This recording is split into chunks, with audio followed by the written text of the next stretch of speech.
Hello, ladies and gentlemen. Welcome to the Esteemed FaceTime with Leaders, an initiative by World Development Corporation. I'm Sunny Pancholi, anchor at World Development Corporation. FaceTime with Leaders is a platform for industry titans to share their experiences, thoughts, ideas, and best practices in order to inspire one another and future leaders. In a nutshell, we attempt to encapsulate the multi-decadal learnings acquired by these leaders. We also hope that by conducting these FaceTime with Stalwarts interviews, we can bring together a global community of eminent personalities. By bringing together such visionaries on one platform, we hope to play a part in inspiring the lives of other leaders. Great learnings from great leaders undoubtedly assist everyone by identifying, nurturing, and using the trade secrets that are proven success formulas for many. And this is what we aim for with these sessions by making them a gathering of industry stalwarts and a knowledge-sharing community. We have one such industry titan on FaceTime with Leaders with us today, Dr. Nupur Mukherjee. She is a seasoned professional in the fields of digital transformation, data analytics, business strategy, and cybersecurity control management. She has a proven track record of leading large teams and driving organizations toward innovative and out-of-the-box thinking. She has worked across various industries, including banking, fintech, high-tech, defense, and aeronautics. Her over 2.5 decades of experience has reduced the point of maturity in the form of Deffinux Exponential Solutions, a startup which she oversees in the capacity of co-founder and where she serves in the role of an advisor. Welcome to FaceTime with Leaders, Ms. Mukherjee. Thank you, Sunny. Pleasure to have. Pleasure, ma'am. This time spent. So could you let our viewers know about your journey of co-founding Deffinux Exponential Solutions? Absolutely. I would say it is very surreal and it was a little unplanned. And that's where the beauty is. So I was in the last 3 years, slowly as I was dealing with data, cloud and digital, I found that with the net zero agenda gaining force, with the Cairo agenda coming into fruition, where there was a more bias towards action on net zero and the carbon flow price planning, carbon credit trading was gaining ground, I found that the adoption for PSR or your sustainability reporting, ESG, GRI, they were becoming mandatory. But the type of adoption that was required for it in terms of the data capture, scope 1, scope 3, scope 2 were becoming very, very ambiguous. And it was also becoming very expensive to adopt. There were also very few players in the market and there was a lot of unknowns. So my job from data is going from unknown to known. And as part of being on various banking organizations, as a bank, we had to mandatorily do post-implementation or post-investment review for environmental impact. And that's where I realized that how easily we can simplify the process and make sure that what probably costs millions as a technical solution, as a process innovation with AI can be made much simpler so that nearly 3 lakh of small businesses, that is less than 500 crores, can easily adopt that without going through, the turmoil, the pain, and the rigmarole behind it. Now, Deffinux was formed. It's an acronym. It's Deffinux means definite results with an awesome experience. And as a company, instead of selling you just technology, we say that we are a company with heart for your passion, head for your applied knowledge, dil dimag as you call it, and pet or your gut, which is your instinct, but also that we want to ensure that behind every bright idea, behind every great valuation, there is a sustainable revenue flow coming, so that it is very genuine. And that is where I bring in my financial knowledge, my knowledge of having machine learning, AI, actual AI, not just chat GPTs, but deep learning, and also behavioral and cognitive skills, along with a host of other softwares that I've learned from my 9 different domains, including satellite images to prove that there has been some conservation. So Deffinux is aiming to make sure that we bring authentic profit, people, and planet solutions in a one end-to-end solution, not only advisory, but execution also, so that it becomes affordable for the people of India. We're not just talking innovation, we are delivering future today. That's what Deffinux stands for. And yes, we also have a policy that in our company, in a day, if you have 3 strategic meetings, you have to take a nap for 20 minutes. So wherever our centers are in Bangalore and in Hyderabad, we have a sleeping pod or a bunk bed where it is mandatory for you to sleep for 20 minutes. We are one of the very few companies that do that. And after doing this for the last 3 months, we have seen a productivity increase of 116%. So people tell me, Nupur, are you sure you're allowing your staff to sleep on the job? And I said, hell yes. It works. Wow. So that's an excellent start to this interview. And it's an honor to interact with someone who exudes such a strong corporate personality. Okay, so continuing our conversation, we would like to know that you have quite a diverse academic background, notably a bachelor's degree in commerce with honors in mathematics and computer science, and a doctoral degree in accountancy. So is it your fondness for numbers or something else? I was at the wrong place at the right time. I could only say that. That's been the story of my life. So I wanted to, I was one of the state toppers. And it was just a bet with my friends on camping day who were saying that, commerce and CA is tough. So that is the honest story of it, So when my memoir comes out, it is how it is going to be. And I loved maths because my father was in the Merchant Navy. So when other kids were playing with dolls, my father gave me the option to keep me, a small child, busy to play with the radar and repair radars. So I've been repairing radars from the age of 6. So maths was something that was very interesting. I had already been into JNIIT, so computers was something absolutely fascinating. I was also doing internship with the RBI for their Y2K conversion. So it felt natural that although I went into commerce, these two were my honors subjects. Now, after that, when, I had an option to join a consulting company and work for British Petroleum, that's the time I realized that my forte is not only forensic accounting, which I was good at, but actually making sure working on tech. And I'm really grateful to the service company who actually sponsored my studies in the US for a few semesters, where I could understand the coding fundamentals rather than, a course, but actual fundamentals, and then work on the job. Then as I went higher in the organization, what I could understand is there was a very big silo in the way tech, business, and operations was dealing in.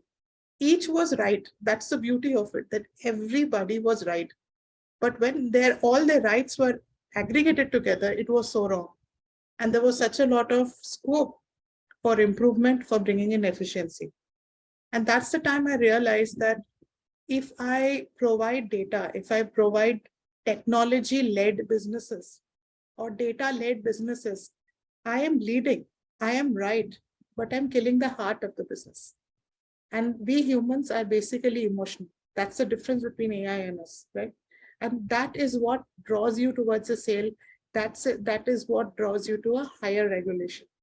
So at that point of time, SEMA happened, Chartered Institute of Management Accountants. And SEMA gave me a very holistic view of how not only to be a leader, but an overall business leader that encompasses tech, business, regulation worldwide. And I'm so grateful, like I said, the wrong time and the right place. So at that time, ZBB, which is a Swiss airlines, I've been a huge Yashraj fan, coming from Bombay and all. So right from Chandni days to Shah Rukh Khan days, going to Switzerland, the train has been, tattooed in my mind. And what an opportunity to work for that train company and make them profitable. So that was my case study. And the second was a case study in Netherlands of a retail company called Albert Heijn. How do you turn that over?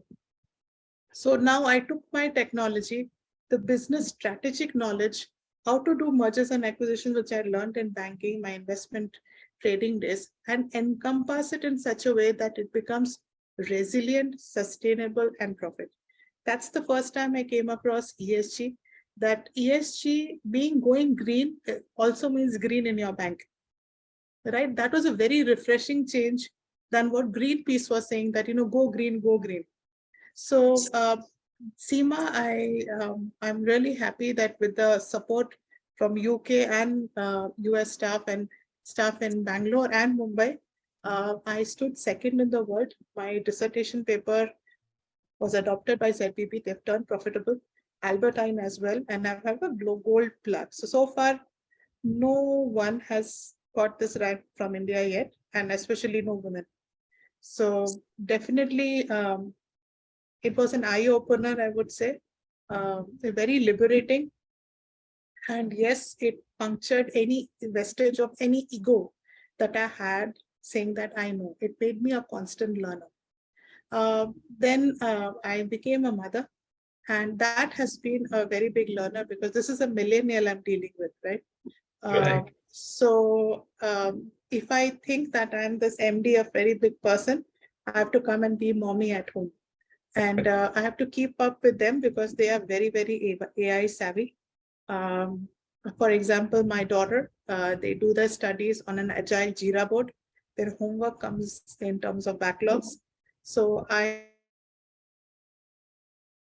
diaries anymore. It has to be on Trello. It has to be on Agile. I need to keep my stability index in place. Basically, the idea again is dil, dimag, and cuts. It has to be that combination, regardless of whether ChatGPT 1, 2, 3, 4 is there. But finally, it's the human AI coordination with cognitive skills that makes the difference between holding the stick or holding the bouquet. I'm the person who believes that you need to be an iron hand in the Velvet Club. And if you have to go far, you have to go together with people. So more than disruption, my forte became transformation. And incidentally, during that time, Oxford happened. I was working on a small blockchain bit for payments and in banking for our corporates and for data control and regulation. So I found the most foolproof way is blockchain. So I wanted to find out a cost-effective way, not just go after the technology, but cost-effective way of doing it. So I, graduated top of the cohort in SEBI Oxford Business School. That's fairly recent. And of course, many more. So for me, I am like a typical Asian woman. I try to cook up a very, very pleasant and tasty meal with whatever's there in the kitchen, and I learn along the way. So that is what Nupur is. And it doesn't, knowledge is not very linear, it is graphical. So as a result, if there is any point of correlation that makes me, my stakeholders get more for less, I'm up for it. That's the story of my life. Great. So building on that, our viewers would like to know, as a digital transformation professional, which has been your most amazing feat so far? I would say in digital also, there are multiple areas. So far, I would say two. And two, because two were very diverse. One was with a cigarette company, Australian cigarette company, where we were finding that trucks carrying a certain brand of cigarettes were suddenly getting a puncture or a breakdown at a certain point during their travel. Okay. And not only a few cartons, but a few pallets of cigarettes were suddenly falling down from a locked truck and getting destroyed during that belt itself, right? And the way it was detected is that there was suddenly a lot of insurance and repair claims coming through. But nobody realized that there was 2 pallets, 3 pallets, and the pallet kept increasing. A pallet is a huge box when it comes to cigarette cartons, right? So I realized it's something wrong. So what I did is that I did an aerial survey of that place using IoT devices, right? And drone tech was used for the first time. And I said, I want to understand what's happening. Then in that case, we can go to the county and ask them to have some road safety. I did that from an altruistic mode. And right on camera, I realized that there was no truck accident. The trucks were regularly getting stored and stuff was getting pilfered to such a large extent. And because they knew that nobody's detecting them, the pallet store, stealth or theft or loss, whatever you call it, became larger. And the company didn't want to do anything because of union reasons. And this was a third party trucking provider. So what we did is, instead of going through that route of, like I say, locking horns, we said, okay, let's use tech. So they had SAP in this, or ERP SAP in this company. And what we did is that we started putting IoT devices in their assembly line. So we knew what was happening rather than putting cameras on people and feeling like, they are in jail or something. But IoTs were actually giving the updates back to the control room without people even realizing. That was the first world's implementation of automated equipment information, AIE. And then the first large scale truck and transport fleet management system, including vehicle tracking. So that's how around 3 trucks got caught, and after that, 0 incidents. Right. So number one, we reduce the wastage in the manufacturing plant by just doing this intelligent IoT on machines itself without changing the ERP. We had another very famous Japanese company coming in and saying that we'll install robot and charge you around 20.44 million. We did this in less than $1 million in a period of 3 months. The truck people also, we say it is for your safety because Australia has very vivid weather. So they were safe.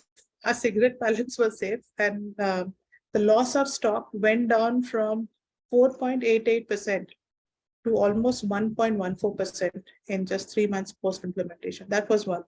And the only point is, I got gifted 4 cartons of cigarette. I was very popular back in my India office, but I didn't know what to do with it. So I didn't used to smoke at that time.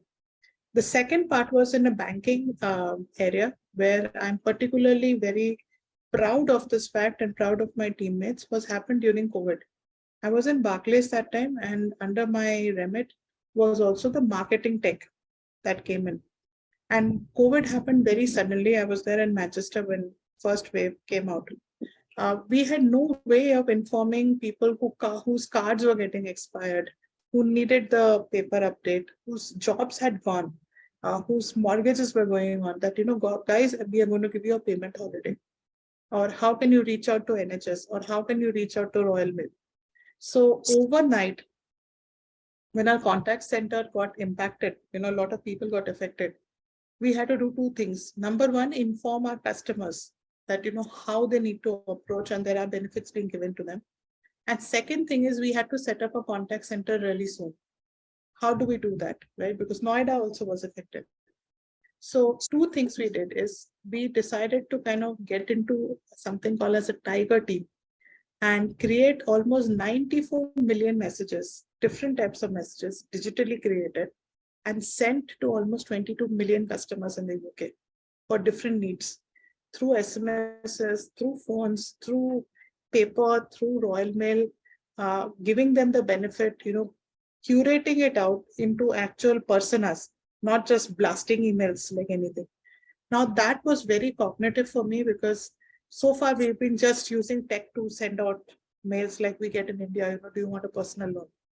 That's the first time we understood that my message that my bank sends to me could mean the difference between me putting food on the plate for my children and for my family under lockdown, me getting medication from NHS, me making sure that I'm going to get my cards and I'm able to transact, me getting an overdraft. So it kind of touched lives. And the only ask our CEO made to us is, imagine what message would you like if you were on the other side receiving it. So in a period of just 11 days, we had to do this. This is a 7-month project, but how to go ahead and break down people's personas based on their needs cognitively is something that Barclays did for the first time in the beginning of the COVID one. We did that through Salesforce. Previously, I didn't think Salesforce can be extended this much. I've had a lot of experience in that tool. Second part was setting up a cognitive center, and we did that in partnership with AWS. So what COVID has taught me is that it is so much more possible. I kind of took that into Standard Chartered, and we set up NASSCOM's IT wing, where people in Bangalore could go ahead, Bangalore, Chennai, and people could actually go get help, their vaccine, even oxygen, formal and informal sources, to the extent that we airlifted bodies. Somebody's got stuck and they were not getting cremated, or people not getting. So there was an entire digital base that was set up along with the phone center. It was very, very emotionally taxing. But I know one thing, that if that digital support had not been set up and we didn't do it in record time, many more lives could have been lost. And right now also, for the people who got it, the goodwill and the bonhomie that they have given back so many months after COVID has passed is going to be resonating. So definitely good karma. So first is good technology, second is technology and good karma. So, and I understood about what is possible and why we tech leaders say, it's going to take time. I am absolutely shutting up on that, because it takes an adversity to be the mother of invention. So I'm truly humbled by COVID and what digitalization, right from the person sitting on your seat to the person out on the road. I think COVID in certain cases for digitalization has been a blessing. Amazing, amazing. All the insights that you have shared are really amazing. Continuing our conversation, we would like to know, Ms. Mukherjee, you have been honored with several awards. So which of them has been the most challenging and why? I think the NASSCOM award is something I'm very, very honored to get, because of what we were able to achieve, and how different companies who usually are competing with each other, along with the municipality of Bangalore, Chennai, Noida, Delhi, we all came together, and made sure that it was seamlessly together, because silos is the biggest problem, right? There were, of course, glitches, but I think the magic happened because we kept our egos aside and did something for humanity. That was very, very character forming for me as well. Secondly is getting honored with the CDO award. That is almost 27 years of my life, and getting awarded from the CDO magazine. I think it's truly an honor, because these guys really look at value. I started off as a very young advocate at the age of 22, saying that data needs to make money for me. And people said, that's such a capitalistic way of looking at data. And I said, no, there needs to be something called as data ROI, and the KPIs and OKRs need to match, because you're in the business of making money or not making losses, right? So you need to understand that if $1 of data is getting stored, what are you getting as a result of it? Tangible or intangible? It took me around 22 years to kind of get that value, but definitely an honor. And thirdly, it's a little bit of a personal one. It's not an award, but I became a senior director for the first time in VMware and Dell. And hats off to the Dell management, very senior leaders in Austin and Dallas. One gentleman called Bas Iyer, Thomas, Mia, also in Palo Alto, who took a chance on me. I was 7 months pregnant. And when I was 2 months pregnant, I was given a task of increasing the revenue by $2.7 billion. And in that state, nobody would take a chance on a woman. Nobody in the right mind, because you know that there is fraught with risk. But I'm so grateful how committed I was, and they gave me a chance. We went from 2.2 billion, 560 million to 2.7 billion that year, making 2 transformation projects. So when I became that elevated post, I was 7 months pregnant. I was not photogenic, but in the picture, it was very nice and flat, looking like a penguin. But nevertheless, I got the post. So I still remember the words of Michael Dell, and he had said, "Play nice, but win." And that has been a very, very profound advice, that I try to be a good person, but there's always an eye on the target, and make sure that not only me, but together we all win. So these 3 things are absolutely, they're very different, but that kind of completes me. Amazing, amazing. Please accept my congratulations and compliments for all the feats that you have achieved in your life, in your professional life, and in personal. Great. So, continuing our conversation, as you have handled ESG responsibilities, including ESG and GRI reporting, what are your thoughts on the current ESG standards in reporting?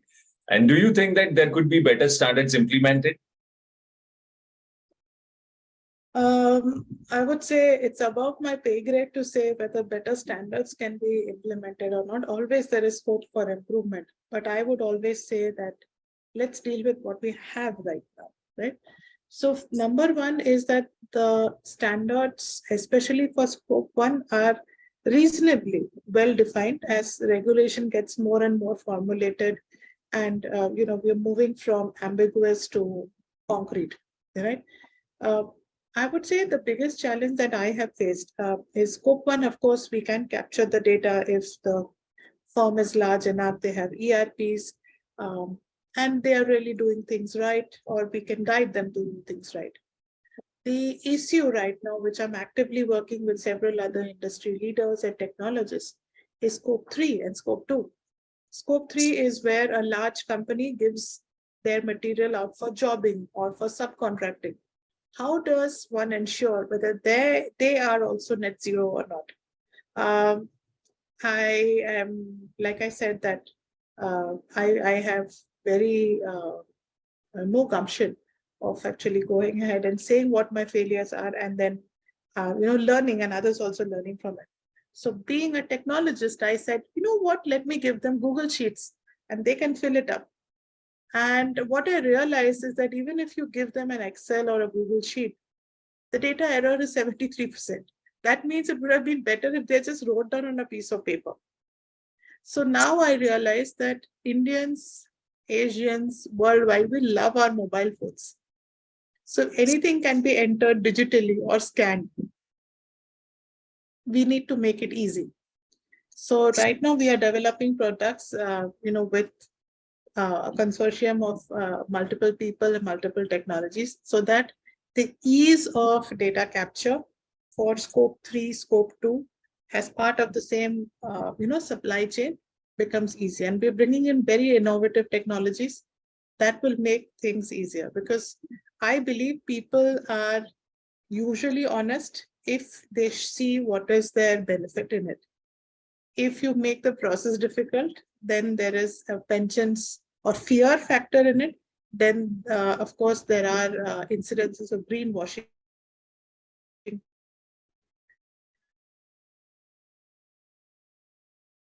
which can be avoided, right?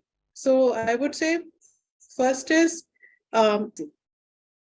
second is that there are softwares available, technologies available, which will make sure and prove to pollution control authorities, regulation authorities, fintechs, banks, you prep beforehand, and that is your narrative. Thirdly, which I think is a very big area of improvement, and I would humbly request all my seniors and veterans in the ESG sector, is that, see, it is not enough to just report. That is like putting a pollution control sticker on your car and saying that you're greening the earth. You put a POC in your car for a simple reason, it becomes mandatory. But what if I told you that if you put a pollution control sticker on your car, you get 50 rupees off every time you fill your petrol? Wouldn't you be incentivized to go for it? Wouldn't you be incentivized to change your oil filter? So that is the incentive that I want to bring and kind of educate people, partner with people on that. My friends, net zero is not just a way to get green finance. Net zero is to actually get more green into your bank account, open you up for foreign tenders, make sure that nearly 58% of the new VC funding that is coming in 2024, you become eligible to it. And finally, last but not the least, going for ESG is also a source of income. Two things. For people who have got retired from from ESG boards or from POC boards, my company is welcoming them to kind of partner with us because we have to learn a lot from them, right? Second part is income for the people who implement. When they get carbon credits, they can actually go register on the carbon trading exchange and get another source of income, right? And actually trade it out. Right now, less than 0.0397% of Indian businesses are on that platform. It's a shame, given that there are 3 lakh eligible MSMEs and enterprises there. So if you have only that percent, that means maybe 79 or 81 companies are there on that trading platform. So I ask you, where is the 5,19 enterprises that should be there? It's because there are barriers and ambiguity. And I humbly request that maybe, Destiny or our own joint efforts make sure that we become the country of ESG adopters, billionaires, and the top in carbon trading. Because now we are number 1 in population. I think we need to be number 1 in carbon trading as well. That is what my vision is for Deffinux. That's exactly what I'm trying to do with ESG, because if you don't have profit, if the people aren't productive and happy, then there is not going to be much sustainable, resilient, and governed work for planet. Not much socially. People need to feel motivated. Businesses need to feel incentivized. And especially in an inflationary setup where capital borrowing is double digit, you're telling the person that please increase quality of product and also spend something close to 50 lakhs to 4 crores on ESG. Tell me what a business is going to do. The first attempt is person. The person is also human being. You can't be squeezed. But if you incentivize that there is benefit for him, benefit for his people, growth for his business, more opportunities internationally, more capital being available to him at reasonable rates, I'm sure the motivation is going to come from within.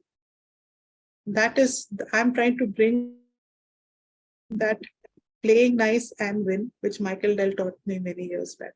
And I'm partnering also now. The earlier talks have started with London Stock Exchange for the virtual cloud, virtual carbon management, VCM, so that that gets a label and becomes much more easier to give people get funds.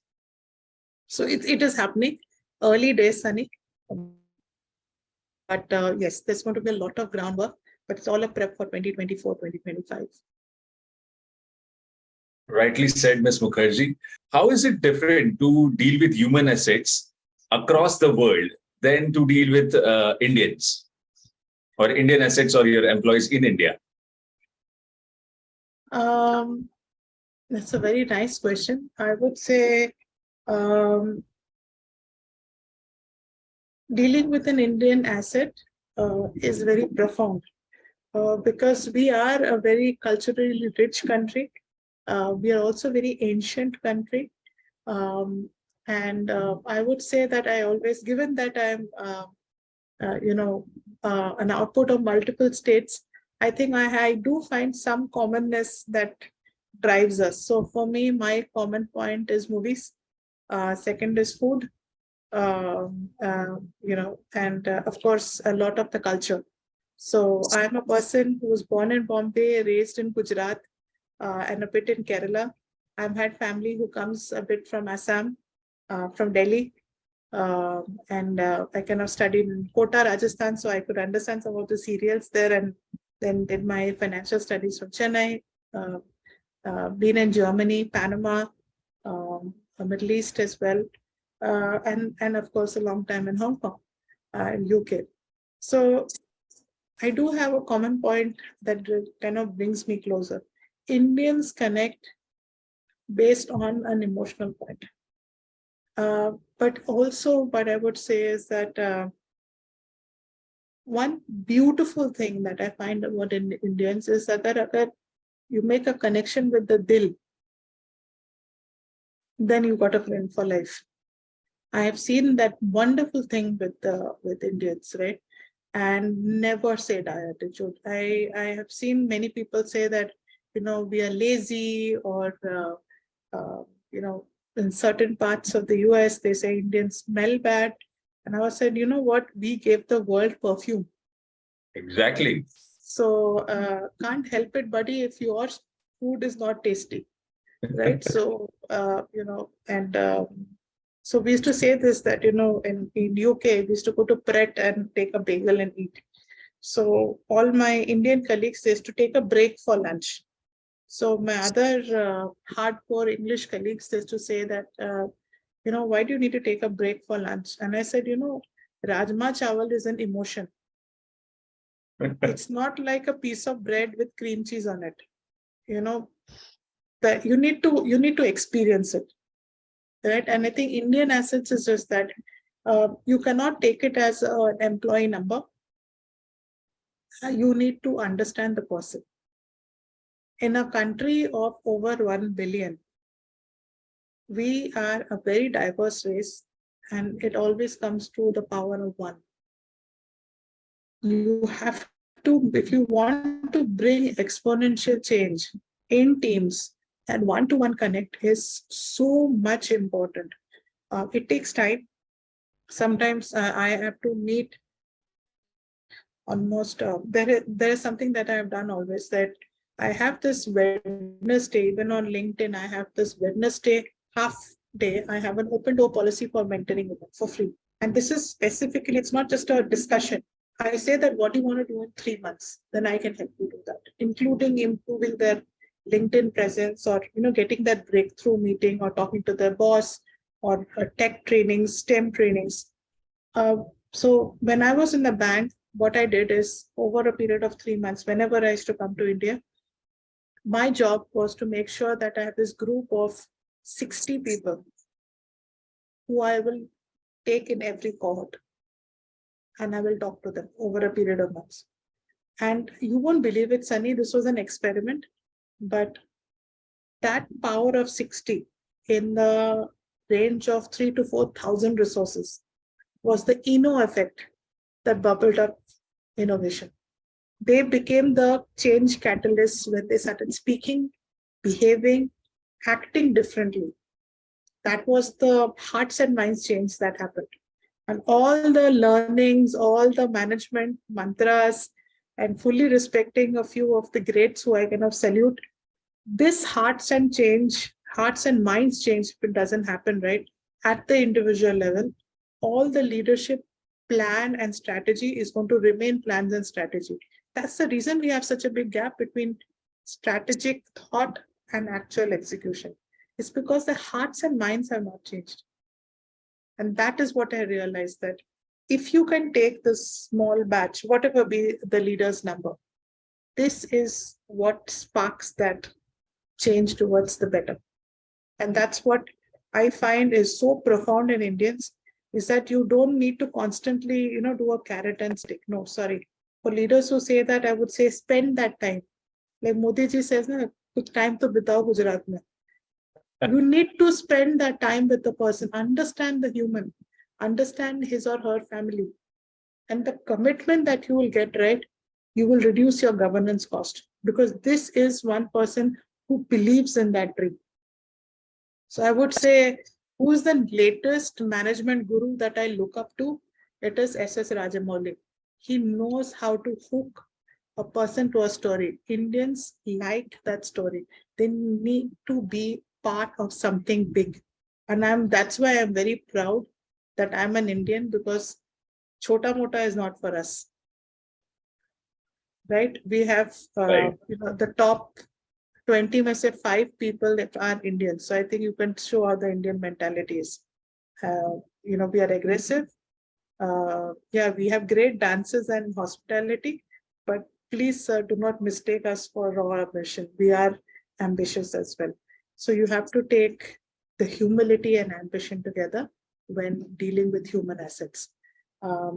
Comparatively, worldwide, I think me included, bit on punctuality will be good. Second thing is precision.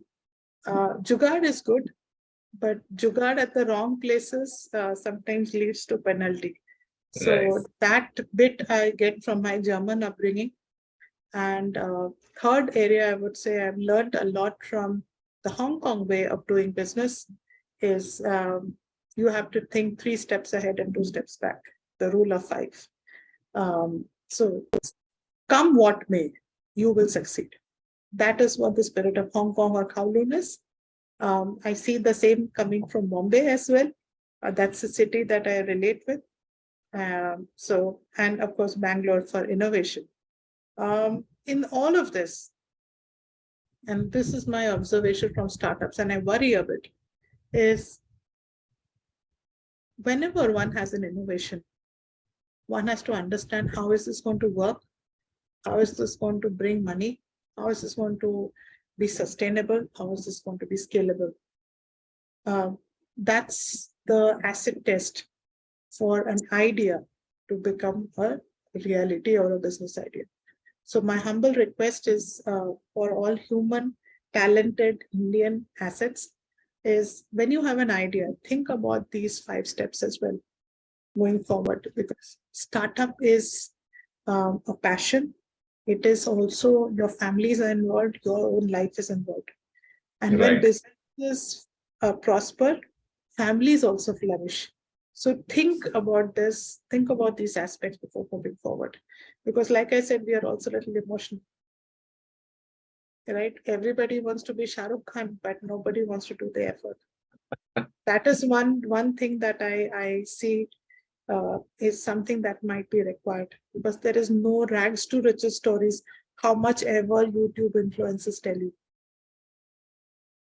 Okay, because one person who has earned my respect quite a lot, very unrelated, Saniji, to our directors group, it is Mr. Bhuvan Bam. Right. I have been following his blog, BB Ki Vines, for last 5 years. And for a person of my gait and background to follow such a YouTube channel, people have laughed on me. But this man is such a self-made man, right? He started off in an era when such sort of content was not there. He did not have any FDI backing on a big channel. And what really got me the salute to him is that when his parents passed during COVID, he still delivered his project. I have lost my father at a very young age, and I know that how tragic it can be, where you can put in all your efforts and things still don't work out, right? It can really crumble a person. But the fact, even after that, he picked himself up and still does his work and quality work. 6 million followers and above, no sermonizing, no judgment, pure entertainment, and his own grief, how well he's managed, right? And accepted the fact that, yes, he could not, and yet he came out of it. That gave me such a lot of respect for this individual. And we have a lot to learn. And these are the heroes that are all around us, which we just need to open our eyes and draw examples from. He got me a lot of strength.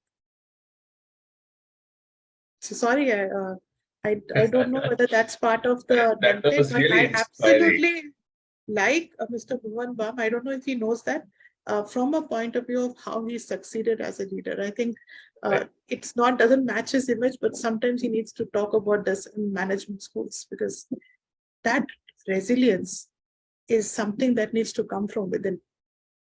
That is something that makes a difference between a successful leader and just a leader. So let's move ahead. And this is from your forte. This is from technology space. So what are the most significant changes you have seen with change in technology in your field?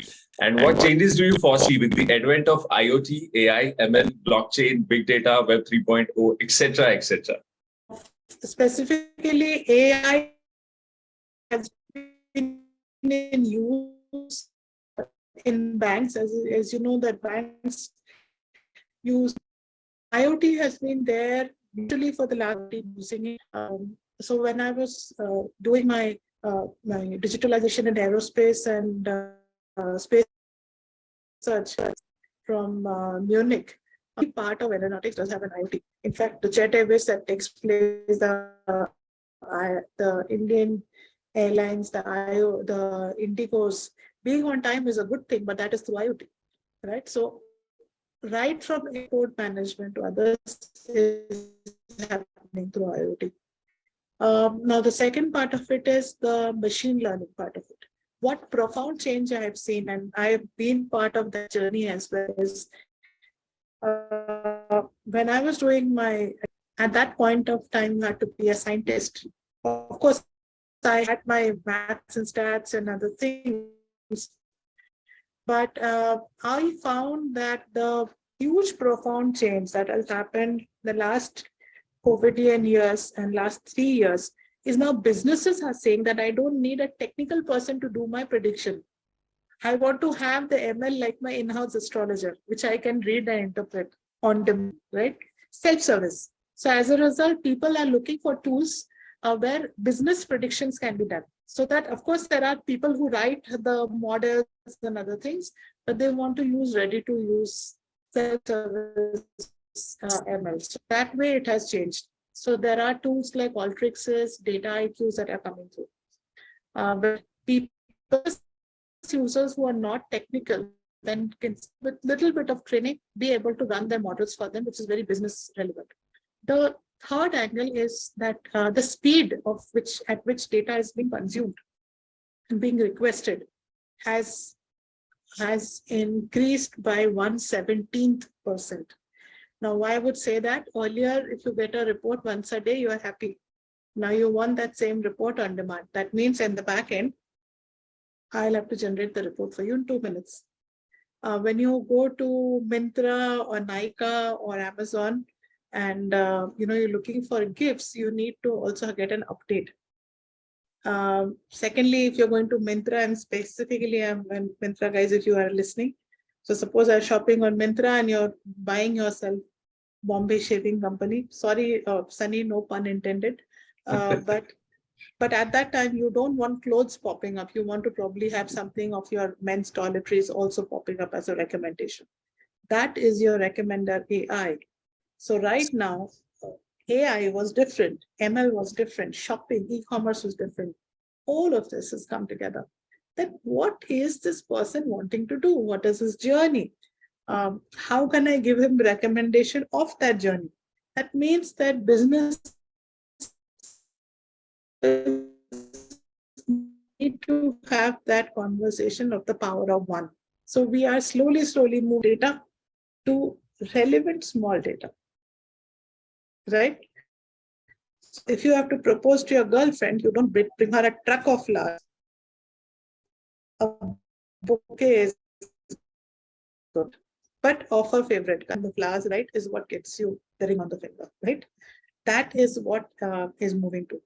I'm also quite concerned is because, especially in these last 4 months, YouTube, Instagram is filled with courses saying that it's going to take your job away. I wrote, would you throw your wife out if you get a new washing machine or a vacuum cleaner? Absolutely not. It is done to make her and your family life easy.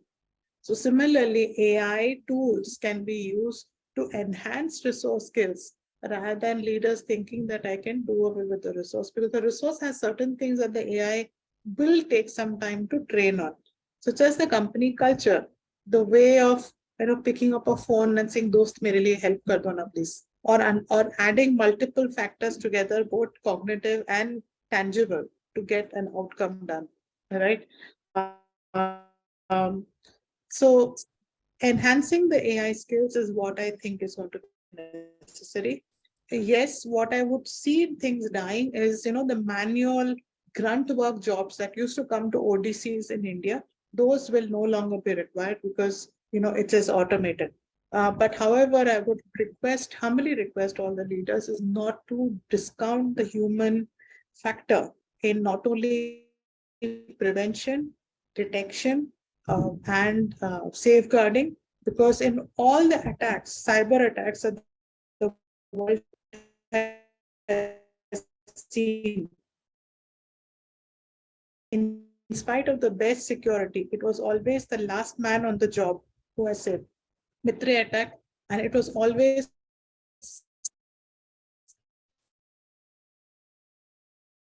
in spite of the best tech in the world, person was not there. The damage could have been much, much more profound. So definitely, I'm all for automation, all for update, but I also think that the human element is very, very necessary. I would also say that right now, for as an ESG person, Sunny, and you've given me the forum, I'm not going to leave it. When we type something in Chat GPT or Hugging Face and other things, like Coca-Cola has decided to go with DALL-E for their marketing outreach. Even I use DALL-E to some extent now, trying to see Hugging Face as well. Definitely has reduced my time, but the human thought that connect to the heart, that needs some input, right? Otherwise, everything will look like Amul cheese. One cheese always tastes the different.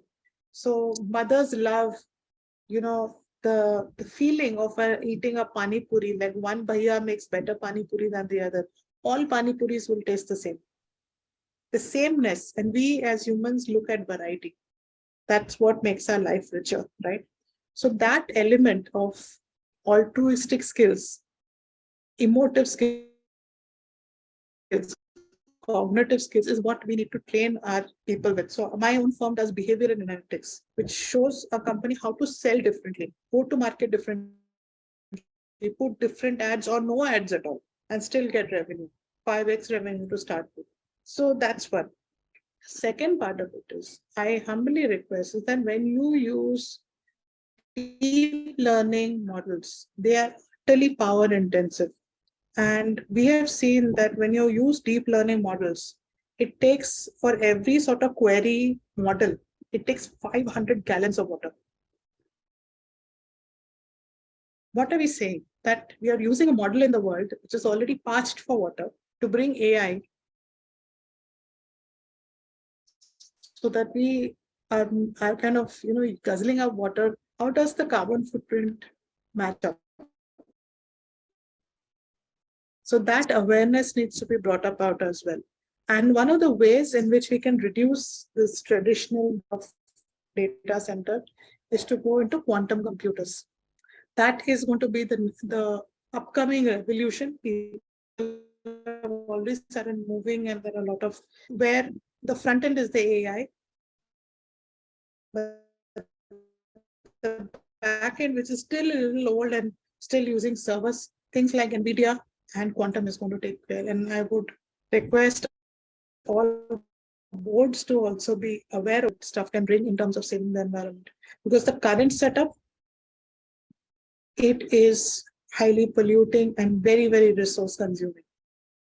So that's my bit on it. You have to learn to evolve, but man has always been evolving.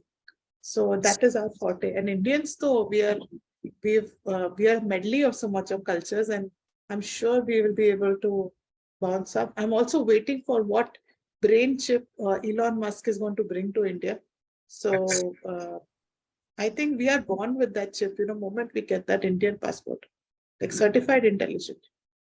Right. Okay. So since we are talking about ESG, here is my next for you. What values do you offer the corporate world as ESG and corporate governance expert? I make it easy. That is my fundamental. I make the complex easy. That is my forte. It comes from profound understanding of regulation, profound understanding of how data is kept, data is managed, profound understanding that people have taken the new due diligence, how to automate that so that it is not enforced, but automatically into the process DNA. And then finally, making sure that it is reported accurately in the right spirit, true and fair manner, so that later on down in the line, there is no impacts of greenwashing or anything else coming. Great. So, okay. Interesting conversation going on, and our viewers would be loving this whenever this video will float in all the mediums. Right. So here is my next for you. We are building a community of industry magnets. The move is meant for cross-pollination of knowledge and building a knowledge-sharing community of corporate giants and industry experts. So what are your thoughts about these initiatives taken by Mr. Zishan Pathan, Mr. Heval Mehta, and the whole team of WDC? I would say Mr. Zishan is a true Pathan when it comes to Shah Rukh Khan. So I would say bringing everything together is definitely a he's trying to create a Rajamouli of sorts, bringing superstars together. We can put our egos aside and do something brilliant. Also, I would say that being a person who's read the law very well, very early on in my life, as part of my studies, I would say that bringing different skills together is definitely very good, so that, like I said, that their commonness, their expertise can actually join together for a greater good. So I would always say that, there's a saying in Mumbai, 1 + 1 is always greater than 2. And Mr. Pathan, Mr. Mehta, and the whole group, they have, again, like I said, made the complex simple. Right from the way studying was going on, I have studied at airports. I've studied in between commutes, and then in Bangalore, the commute can be very long. I studied at times of, even crisis, waiting outside hospitals. And what I also find very, very profound is the different industry veterans that give us the practical knowledge, right, of how to work in the board, how to work in ESG, what happens, and the people who kind of attend, we learn from them all. And one person with one head can I'm only one small humble human being, right? I can only hold what life has afforded to me. I can learn from that. But when this particular magnet happens, all the knowledge, the practical way of doing things seamlessly gets attracted like a magnet to this group, right? And somehow I would say it has saved 5 years of time in stumbling and learning, and instead it is served on a platter. Very, very profound. I would say sabab ka kaam hai ye. Yeah, you all are making it easy. This is like a guidebook to corporate life. I should not say that. It's like cracking your board exam with a good guidebook. So kudos and absolutely a lot of salams to them. Like I said, true Pathan, but the 1,000 crores business. I just love your Bollywood vocabulary. No, I can only say that much. And that's exactly what I want to bring. I love that about that. Being a banker, it comes naturally. It happens when you're learning along the way, learning from each other. During that time also, the way we come across, it can be a light to others. I hope to live up to that in my own journey. Great, Ms. Mukherjee. Your expertise and passion for the subject matter were evident throughout the interview, and it was so inspiring to witness your dedication to excellence. Thank you so much. Thank you so much. Thank you. Have a nice day.